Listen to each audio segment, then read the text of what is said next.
من در اطراف عمر منتظر هستم دم مرگم بیا جانا به جانم را عدالت گستر عالم بیا ای منتظر مهدی که عالم گشته از دست شیاطین مهد شیطانی هزاران درد و غم در سینه داره نیست درمانش طبیب دردمندان و حدیث مستمندان نام خدا همه مشتاق دیدارم که از پرده و در آیی انشاءالله تو خورشید جهان را تو مایی پرتوش و هر گم کردم جانا ز هر کس من تو را جویم مثال به مثالی دروهم لعل بدخشانی تو را کی میتوان بینم که روز هم تو من بینی تمام دیدگان گردد ز انوار نورانی زلیخا عاشق ایتر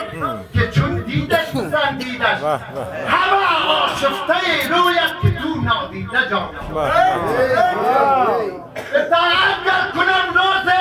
ز سلطان در این عالم که بهتر از تو سلطانه که سلطان را تو سلطانی اگر گیرم نگاه در میان دلبران شهر که بهتر از تو جانانه که جانان را تو جانان معشوق برگیرم که داند رمز رازش که بهتر از تو معشوقه که عاشق را تمام جن انس هستن مطیع تو و استراح امام آخرین حجت توی بر انس و خصال انبیا و اولیا مثل خصال توست تمام انبیا را وارث دین را نگهبان تو غیبت داشت موسی مثل تو صغرا و هم کبرا و طفل همچو عیسی صاحب مقصد زیادان چو یوسف در میان ما تو پنهانی و ما پیدا تو پیدایی و ما پنهان ای پیدای پنهان خدایا دیده ما را منور کن و دیدارش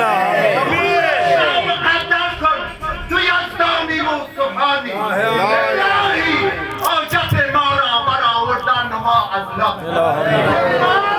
جز سربازان و یارانش بگردم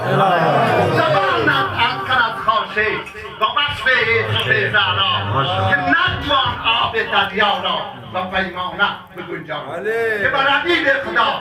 ختم انبیا صلوات و یک تاز عرب شای لافتاب